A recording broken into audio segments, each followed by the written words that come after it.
Բագրատյան, քիչ առաջ արդեն քվեարկությունը տեղի ունեցավ, մենք Գյումրիում ունենք նոր քաղաքապետ։ Դա շատ լավ է։ Գյումրիում ընդդիմությունը հաղթեց իշխանությանը։ Նույնը տեղի ունեցավ Պարակյալում։ Ես բոլորին ուզում եմ ասել, այս սահմանադրության քվեարկության ընթացքում քաղաքագործը նույնիսկ 26 թվականի հերթական ընտրության չհասնի, մենք շուտով կազատվենք Փաշինյանից եւ ես ձեզ բոլորիդ կշնորհավորեմ դրա կապակցությամբ։ Այս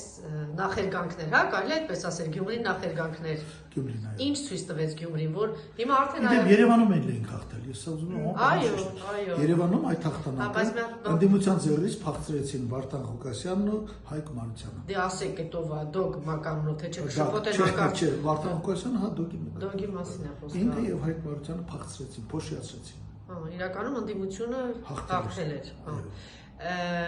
Ինչ տարբերություն կա նման ընտրությունների համապետական ընտրությունների, եթե ասենք վաղ արտահերթ ընտրություններ կայանան, պարոն Բագրատյան։ Տարբերությունը սա է, եթե Գյումրիում ըստ էության ճիշտ է ընդդիմության չմիավորվելը, որովհետև փոքր քաղաք է, ամեն մարդ դրանք բոլոր մասնակիցները պապենական հենց Գյումրիից էին, ապա ես ուզում եմ զգուշացնել, որ Գյումրիի հենց ընտրությունների վերլուծությունը ցույց է տալիս, որ հանրապետականում հաղթելու համար մեզ պետք է միասնություն։ Պետք է հստակ տարանջատել երկու հարցը՝ Նիկոլ Փաշինյանի հեռացումը եւ հեռացնելուց հետո իշխանության ձևավորումը։ Եթե այս հարցը Այսինքն միջակատով գնա ընտրությունների միջակատով ազգային թևը հնարավոր է մեծ, ինչքան հնարավոր է մեծ։ Հա, հետաքրքիր։ Ինչքան հնարավոր է մեծ։ Այն հաղթելուց հետո կորոշենք իսկ ինչ ենք անում ընդդիմության միջև, հասկանալի ժամանակավոր է,